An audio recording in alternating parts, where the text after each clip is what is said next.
Here's the guys, welcome back to another sports stuff video. Today is part one of a three-part episode series going over Bleacher Report's 2025 offseason report cards for every NFL team. This is from alphabetical order, number 1 through number 10. So you guys do enjoy. Please like, comment, subscribe, and let's get into this video. And let's get into it. So, I believe it's alphabetical order. I do not believe it is by grade, right? I don't think it's like, if it says 1 of 32, I don't think that's number 1 team or the worst team. I think it's just going alphabetically, and it gives the grades alphabetically. So, yeah, let's get into it. Number 1, the Arizona Cardinals. Key additions, yep, Josh Sweat, Baron Browning, Dalvin Tomlinson, Tim McBride. So they give them a B. Okay, not awful. I definitely think that the Cardinals definitely improved in this offseason. I think they're one of the teams in the NFC that could go from worst to first. Um, Obviously, Josh Sweat going to Jonathan Gannon, who, when Josh Sweat was with Jonathan Gannon in Philadelphia, he had his career year. Baron Browning, you get him for the Broncos. He's a good pickup. Dalvin Tomlinson for the Browns. Only reason he was cut is because obviously their draft and because of cap space. You add Walter Nolan, Will Johnson, and Jordan Birch from Oregon. I was very high on in the third, fourth round. Not a lot of guys that they lost that really matter to their team scheme.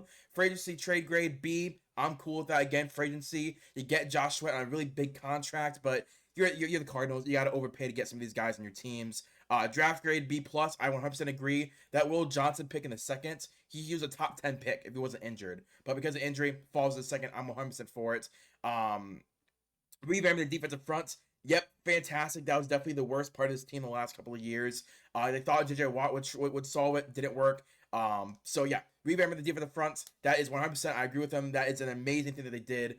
Overall grade B. I probably go a little bit higher. I think a B plus could even be in the work. Just A minus. The Cardinals last year having a really bad season, and in this offseason they prioritized. All right, last year was offensive side of the ball and free agency in the draft with Marvin Harrison Jr. With Trey Benson, right? We really addressed the offense and the cornerback room in this draft. The front seven is gonna be the big thing that we worry on. Will Johnson, the reason they grab Will Johnson, if you have a top 10 talent slips you in the second round, you just gotta take him. You know what I mean? So I understand. Obviously, like this, like Max Melton was one of the guys last year they were really high on. They drafted like 5 or 6 corners in the last 2 years. So I guess the Will Johnson pick, when it comes to that, it's like, whoa, that's a big question mark. Is there enough playing time for Will Johnson?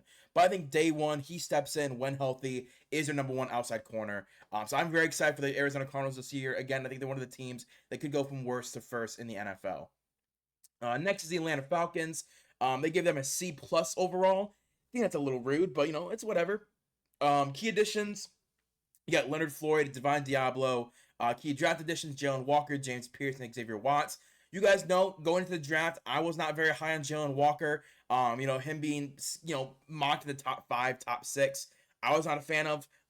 And yeah, I'm just gonna say, I'm gonna be honest with you, I wasn't a big fan of it. The James Pierce draft pick in the late 20s made up for that first round grade for me. If you guys remember, in my immediate draft day videos, when I was going over the grades for the first round, I said that the James Pierce draft pick really saves that draft grade.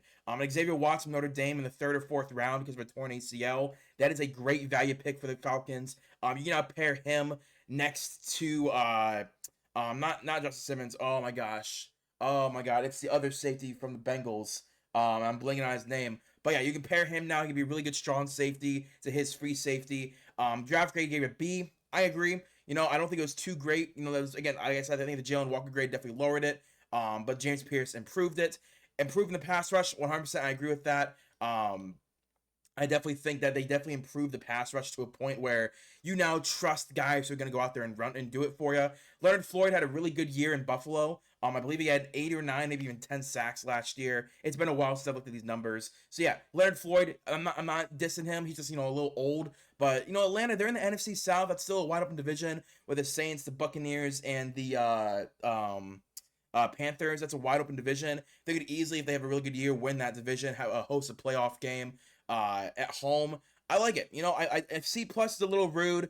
I think the Jalen Walker, because like Grady Jarrett, it was past his prime in Atlanta, goes to Chicago. Matthew Judon did nothing for them, so that's not really a negative. And Justin Simmons was a 1-year deal because they're like, hey, let's try and get all these unks together in the unction and try and get these guys going. So C plus, I don't really agree with that. I probably go more of a B plus.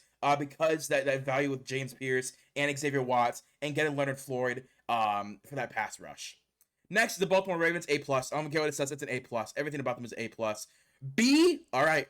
Well, let's see what they say. So key additions, they re-signed Ronnie Stanley, they re-signed Derrick Henry, or they extend him. DeAndre Hopkins, obviously, yep, that's a great pickup. Key draft additions, come on, Malachi Starks, a top 15 prospect they got, man, at like number 30. I'm so mad. You get Mike Green, obviously, all the off-the-field issues aside. When Mike Green's on the field, he's a dominant pass rusher. And Emory Jones, again, a starting quality tackle that does not need to start day one for them because of how deep their offensive line is. Key departures, Patrick McCarry, good riddance. I was not a big fan of McCarry. Brandon Stevens, solid corner, definitely was not good though. Emily Harrison, that does hurt. He was a good run defender for them. Free agency / trade grade, they gave it a C. I'm not gonna give it a C. I think that the Ravens, all they really had to do was draft young and add on the edges, right? Like DeAndre Hopkins, you don't need a D Hop of 900 yards. If you can get D Hop 600 yards, 7 touchdowns, that's a good D Hop year for what you're trying to do. Cooper Rush, that's a weird backup quarterback for me. I'm not gonna lie to you, that's a weird backup quarterback. But you re-sign Derrick Henry on an extension. You re-sign Ronnie Stanley. You add depth in where it matters. You get a star in Malachi Starks in the first round. This, in my opinion, is a home run offseason for the Baltimore Ravens. Not missing out on Jair Alexander being added as well. They added Jair Alexander. They added Malachi Starks. They added so much guys in the outside of the fringes of this roster. They're going to impact them immediately. A plus for me from the Ravens. Buffalo Bills. Let's see. Key additions, Joey Bosa on that 1-year deal. Josh Palmer got him from the Chargers. Josh on an extension. Gregory Rousseau on an extension. The offseason, I thought they did a pretty good job, kind of like the Ravens did. I think they didn't need the home run star hitters. They just needed guys that can play in a role. And Joey Bosa is at the point in his career where he's not a star player anymore. I think if he can get, 12 to 15 sacks, you're going to feel very, very, very happy about that on 12 to 15 sacks. Because this dude can't stay healthy, right? Get him on a 1 year, I think $20 million, maybe it was a $15 million deal. It was a 1 year, lots of incentives deal. Not a lot of guaranteed money. A lot of it was in bonuses and incentives. So pretty good deal for Joey Bosa. Josh Palmer is one of my favorites wide receiver 3 slot wide receivers in the NFL. So I thought that was a little weird for the Bills to grab him when you already have Khalil Shakir. But maybe Khalil Shakir is going to take him a bit more on of that outside wide receiver 2 role for all we know. But you then draft Max Harrison. You then draft Jay Sanders and Landon Jackson. Again, just guys that I was very, very, very big fans of in the depths of this draft. Max Harrison, a little bit of a reach. I still believe that Max Harrison, of the first round corners, was the one that shouldn't have been in the first round. TJ Sanders, absolute run-stopping unit. Same with Landon Jackson, great pass rusher. Just a good draft. Obviously, you trade Kyer Elam to the Cowboys. You lose Mac Hollins, Amari Cooper, and Von Miller. But you cut Von Miller, actually. So, overall, I probably agree. I think a B- is pretty good. I think it's definitely something that is earned, right? You sign Joey Bosa, you get another redundant wide receiver, but in the draft you hit home run, just good depth and value where you need it on a defensive line and that offense. So B-, I'm cool with that because again, they didn't need to go out and sign a big name person. But Joey Bosa on a 1-year deal, I guess that's their big name. But I just don't think they did enough on the defensive line and the linebacker core. That's why I worry about the Bills. Their corners, it's fine. It's not the most awful group in the world, but their linebackers just consistently get hurt. And they did invest in a defensive line, so I will give them that with Joey Bosa, TJ Sanders, and Landon Jackson. But their linebacker core still needs some help, and there's not enough help there. So B-, I'm cool with that. Carolina Panthers. Okay, Carolina Panthers. They had a pretty good offseason, man. Key additions, J.C. Horn. They extended J.C. Horn. They signed Trevon Merrick from the Raiders. Deshaun Wharton from the Chiefs. Rico Dowdle from the Cowboys. Not bad. I definitely think that the Panthers, when it went to when it went to the offseason and it was free agency, I don't think the Panthers are going to be a big free agent destination. So I think around the edges of their team, getting Trevon Merrick, a great safety linebacker hybrid, Deshaun Warren, a solid run defending D tackle, Rico Dowdle, that third down back. I like it. I thought those are good signings. J.C. Horn, you get him extended before a couple of other guys got extended this offseason. So he's now like the 5th or 6th or 7th paid corner. But when he signed his deal, he was number one. So now he's not the highest paid corner. He's happy though with his money. So I think that was an okay signing. When healthy, Jason Horn is good. The issue is health. Key draft additions, obviously Ted McMillan in the first round, obviously Nick Scourton from Texas A&M, Princely Uman-Milan, my guy, and Trevor Etienne to be that long-term third round back. Ted McMillan, I kept saying I'm not the biggest fan of Ted McMillan solely because he's not great against separation, and especially in this type of an offense with Bryce Young. You got to get separation because, you're not getting, he's going to be running around trying to find you in the open space. And Ted McMillan, that's the only thing I worry about him. But if they could put him as an oversized slot and maybe move Adam Thielen back out to outside corner, maybe that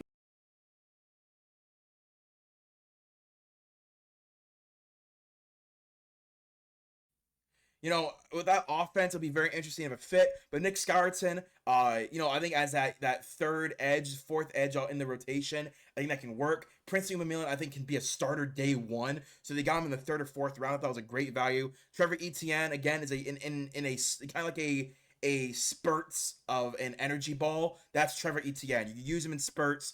He's not a third down back, not a three down back, but I think he could be a very good ball catcher out of the backfield in those scramble drills with Bryce Young. You lose Xavier Woods. That's not a big miss. You cut Miles Sanders. You cut Jadeveon Clowney. Not a lot of key departures. This team last year needed to move on from people, and they moved on from a lot of the veterans that were making a lot of money. B, free agency grade. That's fine. I thought they did a pretty good job when it comes again around the edges. Draft grade B+. I might even go to an A- because of the value they got. But yeah, overall grade B+. I'm cool with that. I'm not too mad about a B+ grade for the Carolina Panthers. Next, we have the Chicago Bears. This got to be an A, right? This got to be an A. Key additions / re-signings. Joe Thuney, you trade for him. Grady Jarrett on a 3-year deal. Drew Dahlman on a 4-year deal. And Jonah Jackson, you trade for. Key draft additions was Colson Loveland at number 10. Luther Burden in the second round. Ozzie Trapillo and Shamar Turner. Key departures, you lost Darrell Taylor, Tevin Jenkins, and Keenan Allen. Honestly, when it comes to the offseason additions, I would absolutely give this an A+. Drew Dahlman was the best center in free agency, and I think he's a great scheme fit for what your new head coach wants to do, Ben Johnson. Jonah Jackson and Joe Thuney trades. The Jonah Jackson trade, you trade like a 7th round pick for a starting level guard. Okay, cool. And Joe Thuney, in my opinion, one of the best guards in the NFL. Best at everything. You got him for like a 5th round pick. You obviously have to give him a new extension, but that's it's worth it. You have a lot of money as the Bears. Grady Jarrett, that was the one sign where I was like, okay, that's a little weird. I thought that was more of like we need a veteran voice. Let's grab Grady Jarrett. And I thought he paid him a little too much money. But Colson Loveland at number 10, I'm still not super high on it. But a lot of people were saying that he tested better and was a better scheme fit. Sure, whatever. But Luther Burden as that explosive outside boundary receiver for Caleb Williams to throw that deep ball, I love it. Ozzie Trapillo, not a big fan of Ozzie Trapillo. He was not on my top 150 draft picks, and he was taken in the 3rd round, if I'm not mistaken. Shamar Turner, great value, good run, not good run stopper, a good pass rushing D tackle. And yeah, not awful from the draft. Obviously, I'm going to have to give it an A+ for that offseason. I'm 100% in support of this. Grabbing Ben Johnson with his offense, revamping the offensive line, revamping the wide receiver and tight end room. On the defensive side of the ball, you help him out with that with the defensive line draft picks and signings. I love it. I love what Ben Johnson's building. This could easily be a team that's competing for the NFC North. It is so tough because it's such a good division. The Bears could easily go 13-4, but also go like 9-8 and lose every divisional game. That is also a possibility. Next up for the Cincinnati Bengals, re-signings got Jamar Chase and T. Higgins got extended. TJ Slaton at D tackle from the Green Bay Packers. When it comes to the draft, you got Shamar Stewart, Demetrius Knight, and Dylan Fairchild. I don't think it was an awful offseason. I definitely think that the signings of T. Higgins and Jamar Chase had to happen, and whatever, I'm cool with that. But it came at the expense of getting guys on other parts of the team, right? You now have the 2 best wide receiver 1-2 punches. You have one of the best quarterbacks, and no one else on offense. You have no one. No offensive lineman you believe in, no defensive player that you really believe in.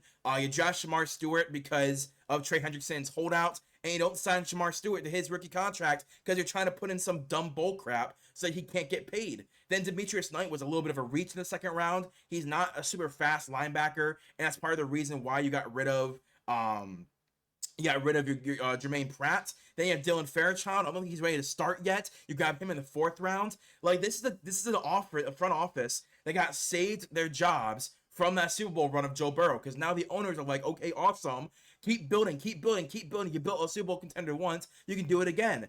If that did not happen, I do believe they have a new coach and new front office already. The issue is you're not super successful. That's the issue. You can't draft for crap. It's an awful drafting team. Gave him a C for an overall grade. I'm all for it. Again, you got Jamar Chase and T. Higgins. Good job. But you didn't make any other big signings anywhere else on the team, and you drafted really bad. Like, it's not a great season, man. It's not great. Then the Cleveland Browns, my Cleveland Browns. Key additions, re-signings was Myles Garrett on the #1 contract, non-quarterback in the NFL. Kenny Pickett, you trade for Kenny Pickett, and you sign Joe Flacco.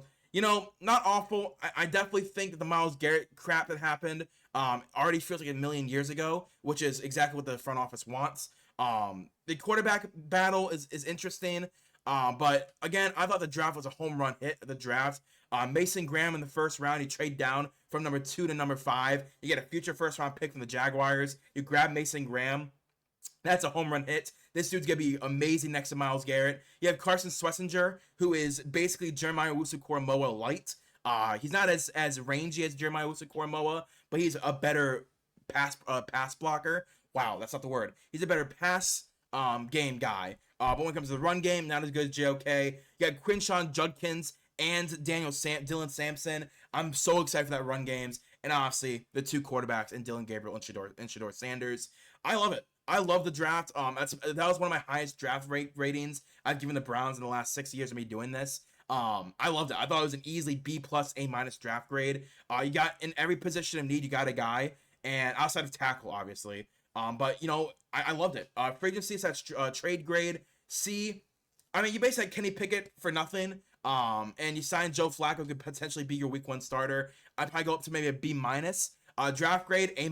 I'm easily. And yeah, my favorite thing of this offseason for the Browns, we admitted that Deshaun Watson is not going to work here, and it's not going to happen again. So overall grade, give me a B. I might even go down to a B- just because of how awful the Deshaun Watson still was. But yeah, B, I'll take it, whatever. Oh, and we lost Nick Chubb. Yeah, we lost Nick Chubb. Yeah, go down to a B-. Dallas Cowboys. Key addition / re-signs is Kenneth Murray. Yep, trade. That's a pretty solid trade. Osa Odighizuwa, you got on a re-sign, $100 million deal. Dante Fowler Jr. returns to the Cowboys, and you trade for George Pickens. Not a bad offseason when it comes to that, those big moves. My issue is they didn't do enough small moves to make up for their big moves. You know what I mean? Key draft additions, get Tyler Booker, Donovan Ezeraku, and Siobhan Revel. A+ draft. Tyler Booker, I thought was a little bit of a reach in the 1st round, but like I said during the draft, is that I'm willing to say, you know what? The Cowboys always draft Hall of Famers in the 1st round when it comes to the offensive line. I'm going to trust their judgment. So I'm going to let that pass. Donovan Ezeraku was one of my favorite edge rushers. They get him in the 2nd round. And then Siobhan Revel, because of injury, falls all the way to the 3rd round. He was a 1st round corner in my mind. So you basically replace the guys that you lost with younger guys that have a higher upside. Free agency says trade grade. They gave it D+. I disagree with that. Osa Odighizuwa was one of the best D tackles in the league the last 2 years. They got him on a great deal. George Pickens, for what they gave up for him, was a very good deal. I do not like that D+. I think that they're just hating that because it's the Cowboys. But draft grade A, I'm 100% in agreement with that. C+, I go up to a B+. I thought that was a really good offseason. It was sneaky quiet. I think people are going to be just dissing it because it's the Cowboys, which is fair. Next up is the Denver Broncos. Denver Broncos, key additions, re-signings. Key additions was safety Talanoa Hufanga, linebacker Dre Greenlaw, and Evan Ingram from the Jacksonville Jaguars. Key draft additions was Jahdae Barron, RJ Harvey, Pat Bryant, and Savion Jones. When it comes to the free agency, Hufanga and Dre Greenlaw, A+, for Evan Ingram as well. They have these guys on great deals as well, but they get one of the best linebackers in the league, when healthy, one of the better safeties in the league, and a very good pass catching tight end. A+ when it comes to the free agency. During the draft, you grab Jahdae Barron next to Pat Surtain. That is, in my opinion, the best 1-2 punch at corner in the NFL. RJ Harvey's a pretty good running back. Pat Bryant from Syracuse was one of my favorite big play wide receivers in this draft. And Savion Jones was a valuable run stopping D tackle. But losing Cody Barton, I thought is gonna hurt them a little bit more. Overall grade B+. I'm cool with that.